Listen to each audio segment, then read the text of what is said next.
wanging netra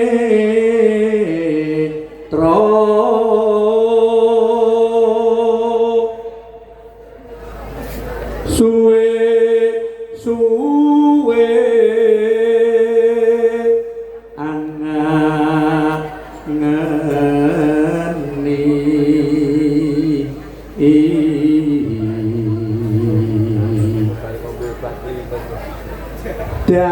darmaning loro branti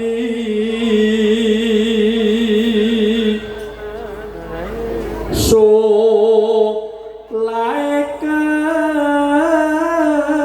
taman kuyo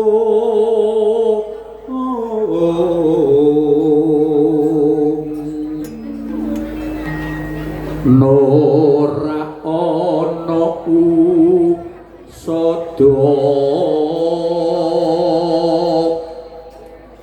yen ra temu lawem manis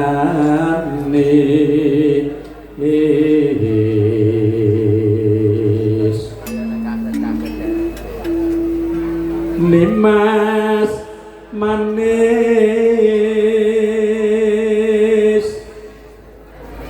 nyoto kangkar yo kas maran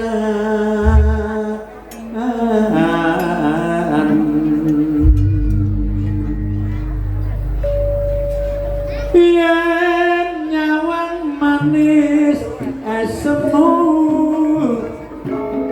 kaya bisa nulung ke atiku rena wengi ra bisa turu yen kelingan esta lan guyumu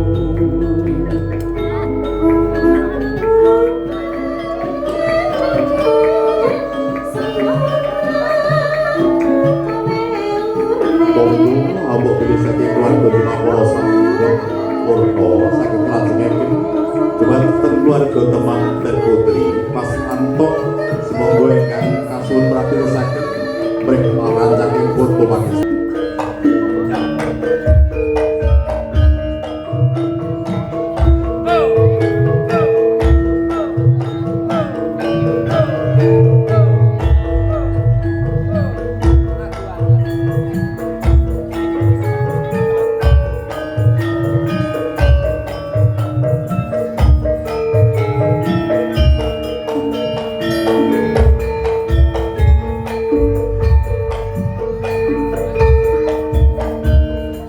bisa aku ketemu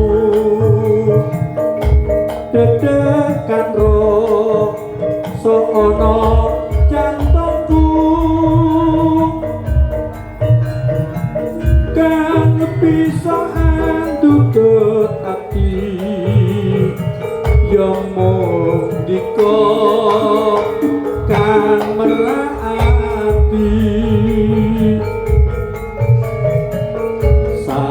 berwengi mukalingan pasuryamu katon kawan-kawan semut tansah gekudho jalari atiku dadi tresno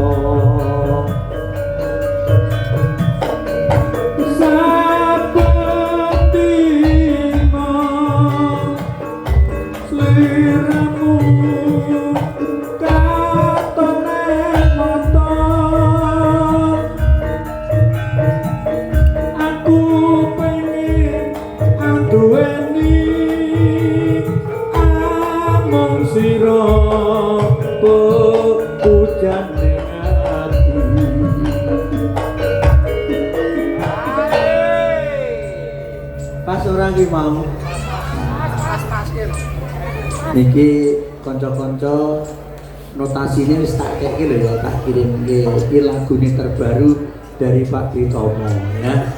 Lagu terbaru judulnya Pepujane Ati. Bisa ditonton di YouTube Mudotomo Production. Yo aja lali di like to, komen, di subscribe ngono ya.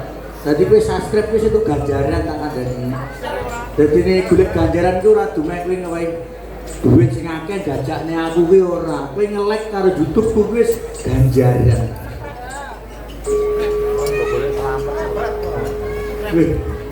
Lah yo nek cair ya jajan to lah. Senengamu ya Gur Wijawa 18.000 to ya.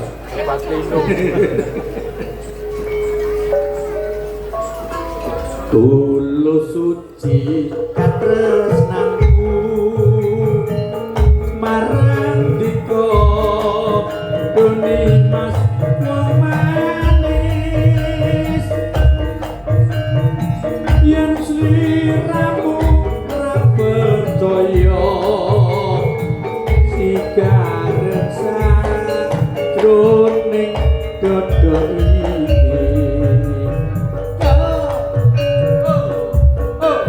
ugi kantor kapur wonten Pelemeng ugi Mas Yanto wonten Menjing ugi Linanggung Kakang Kinasih Mas Tarno wonten Gunung Mijil ugi Pak Heru ugi sedulur-dulur wonten ing Wonoharjo Mas Bayan ugi midhangetaken sepisan aku ketemu dedekan roh seono cantongku kan bisa andudut ati amung siro kan merati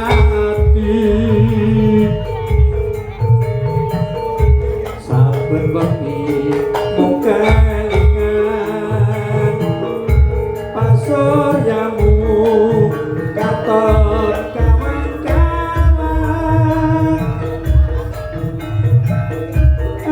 semutan saged tudung jalarian iku dadi tresno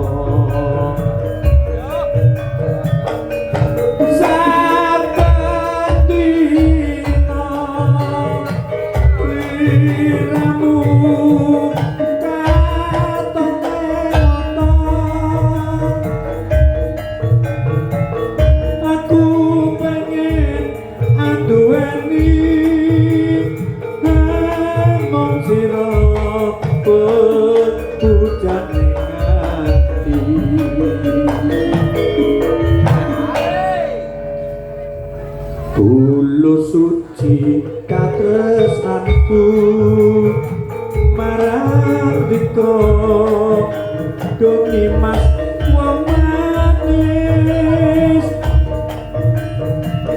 yen sliramu ra percaya sigaren sajroning gedhe